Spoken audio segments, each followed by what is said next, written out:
Μου λέει τότε ένας από εκεί που μιλούσε, του συνομιλητής, θα πάω εγώ τώρα. Αν είναι έτσι, θα πάω τώρα αμέσως εγώ. Ποιος είσαστε εσείς που θα πάτε? Ο Παπα-Νικόλας, μου είπε. Ευχαριστώ πάρα πολύ. Και έκλεισα το τηλέφωνο και πήγα στο νοσοκομείο. Σε κανένα 20 λεπτό, μισή ώρα είχα φτάσει. Τότε το παιδί τελείως ξεντλημένο πάνω στο κρεβάτι και πολύ έτσι στενοχωρήθηκα και ανησύχησα πάρα πολύ. Σε κανένα τεταρτάκι της ώρας μετά που πήγα, το βλέπω ξαφνικά το παιδί σηκώνεται εκεί που ήταν τελείως, είχε σβήσει, είχε τελειώσει, ήταν τόσο πολύ σε άθλια κατάσταση. Σηκώνεται, κάθεται πάνω στο κρεβάτι και άκουσα έξω τα πουλιά που φωνάζαν στα πεύκα του Λιμωδών. Και μου λέει, κουκού, τα πουλιά έξω. Άτα, να πάμε έξω να δούμε τα πουλάκια. Ναι, το πήραμε την κουβέρτα που ήταν τυλιγμένο για να μην κρυώσει κιόλας. Το πήγα έξω, εν τω μεταξύ σταματήσαν τα πάντα, διαρροικές κενώσεις και αυτά τα πάντα. Αμέσως όλα με μαχαίρι κοπήκανε και πραγματικά σε 2-3 μέρες το παιδί το πήραμε και φύγαμε. Για τον πατέρα Παΐσιο έχουμε μερικά βιβλία δικά του, από τα οποία εγώ θέλω να διαβάσουμε μερικά πράγματα, τα θεωρητικά του βιβλία, ας πούμε, όχι τα βιογραφικά, και εκεί φαίνεται ακόμα το εύρος και το βάθος. Αλλά εδώ που έχω βρει μερικά, τα οποία μάλιστα σας είπα προηγουμένως, τα έχω παρουσιάσει και στην Αγγλία, με εκπληκτική ανταπόκριση. Με εκπληκτική ανταπόκριση. Ναι, είναι κείμενα του Γέροντα. Κείμενα του Γέροντα. Ακούστε. Δείτε πρώτα απ' όλα έτσι την εικόνα που έχει για το Θεό. Η καλοσύνη είναι μία από τις πολλές ιδιότητες του Θεού. Γι' αυτό πάντα σκορπάει χαρά, διώχνει σύννεφα, ανοίγει καρδιές, σαν την ανοιξιάτικη λιακάδα που βγάζει άνθη από τη γη, θερμαίνει ακόμα και τα φίδια και τα βγάζει από τις παγωμένες τους τρύπες για να χαρούν και αυτά την καλοσύνη του Θεού. Κάποτε ένας μοναχός προχωρούσε και τον πλησίασε ένας κοσμικός, ένας επισκέπτης του Αγίου Όρους και τον κορόιδευε και έλεγε, εσείς οι μοναχοί γιατί έρχεστε εδώ πέρα, τι κάνετε που έρχεστε? Έρχεστε γιατί είστε τεμπέληδες, έρχεστε γιατί είστε φυγόπονοι και ούτω καθεξής. Και ο μοναχός δεν μπορούσε να τον απαντήσει, ήταν και καινούριος και προχωρούσε έτσι αρκετή ώρα στον δρόμο και αυτός τον περιγελούσε τον μοναχό. Και όταν φτάσανε κάπου σε μια διασταύρωση, ερχόταν και ο γέροντας από εκείνο το μονοπάτι και πλησίασε και αυτός και τους χαιρέτησε.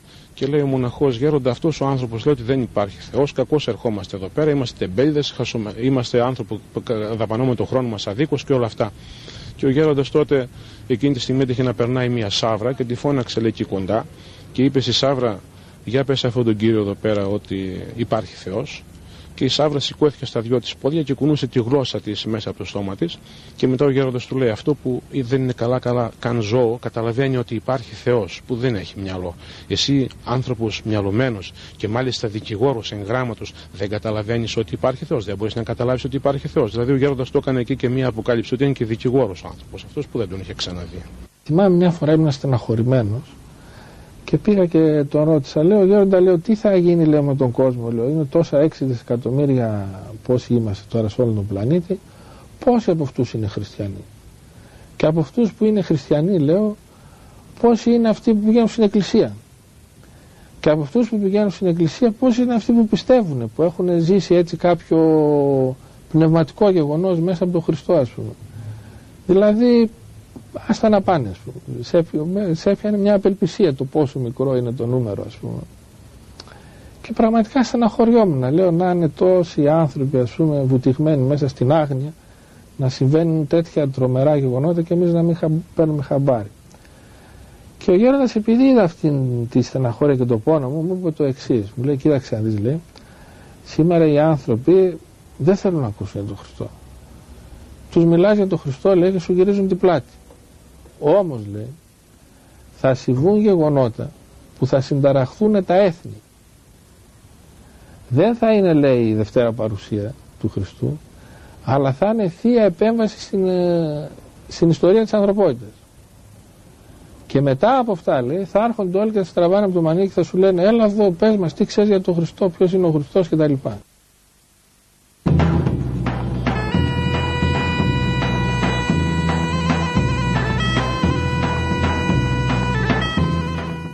Σε ηλικία 70 ετών, ο γέροντας Παΐσιος εκοιμήθη από την επάρατο νόσο. Τάφηκε στο γυναικείο μοναστήρι της Ιουδωτής Θεσσαλονίκης. Ο τάφος του σήμερα έχει γίνει τόπος προσκυνήματος, αφού πολλοί λένε ότι ο γέροντας συνεχίζει να θαυματουργεί και μετά την κίνησή του.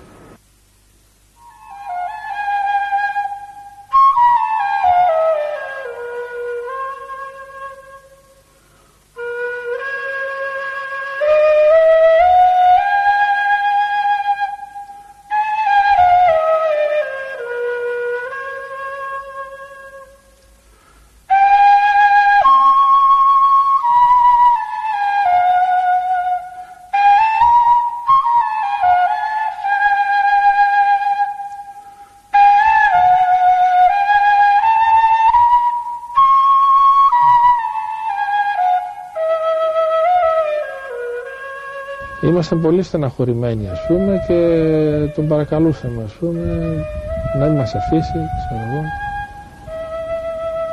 Και τον λέγαμε, και γιατί Γέροντα τους άλλους κάνετε καλά, ας πούμε, και δεν κάνετε καλά τον εαυτό σας, γιατί δεν προσέχετε στο Θεό να σας κάνει καλά.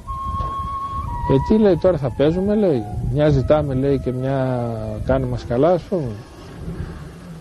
Κάπως έτσι. Νομίζω, ας πούμε, ότι σήκωνε στη πλάτη του, σήκωνε στη μεγάλη του ψυχή και στο ασθενικό του σώμα το βάρος χιλιάδων ανθρώπων, ας πούμε. Όλος αυτός ο πόνος ερχόταν, ας πούμε, και ακουμπούσε πάνω σε αυτή τη τεράστια αγάπη και τη σήκωνε έτσι αγόγιστα, με προθυμία.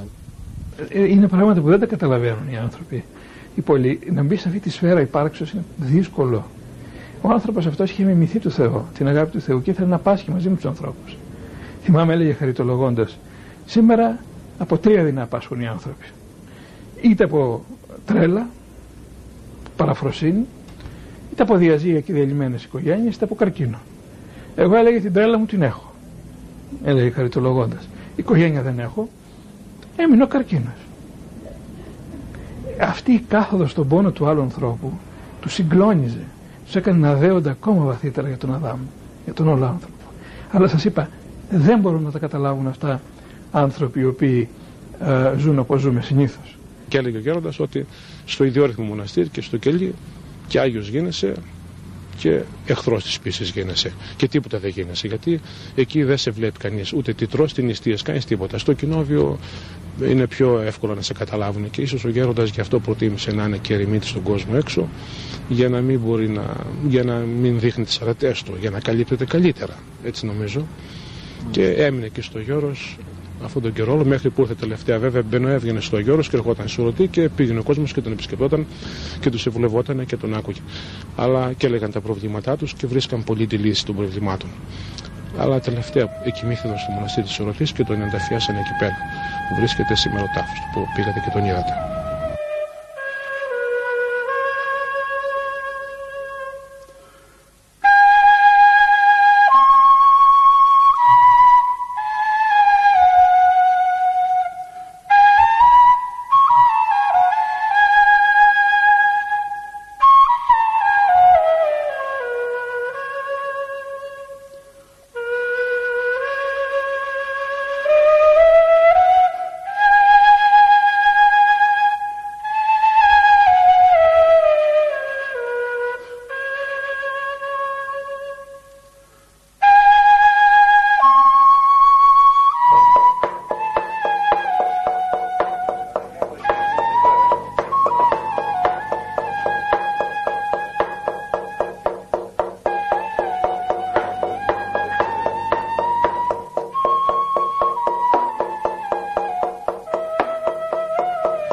Είμαστε έξω από το μοναστήρι του Αγίου Άννου του Θεολόγου στη Σουρωτή της Θεσσαλονίκης. Είναι ένα μοναστήρι που ήταν στενά συνδεδεμένο με τον πατέρα Παΐσιο.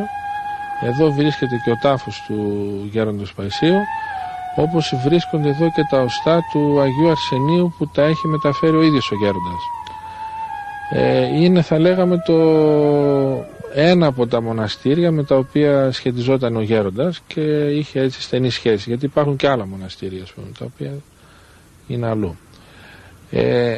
Αυτό που ήθελα να δούμε σε αυτή την περίπτωση είναι, βλέποντας την αυλή του μοναστηριού και βλέποντας το μήκος του δρόμου, το οποίο ήταν όταν έβγαινε ο Γέροντας στον κόσμο έξω, που αυτό το συνήθιζε 2 φορές το χρόνο.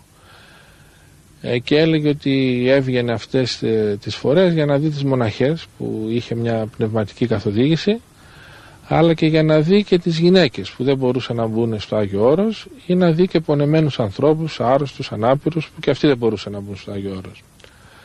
Εάν και φρόντιζε να κρατάει μυστικό τον χρόνο της εξόδου του, αυτό δεν μπορούσε να κρατηθεί για πολλές μέρες μυστικό, γιατί διαδόταν από στόμα σε στόμα, και μετά από μια εβδομάδα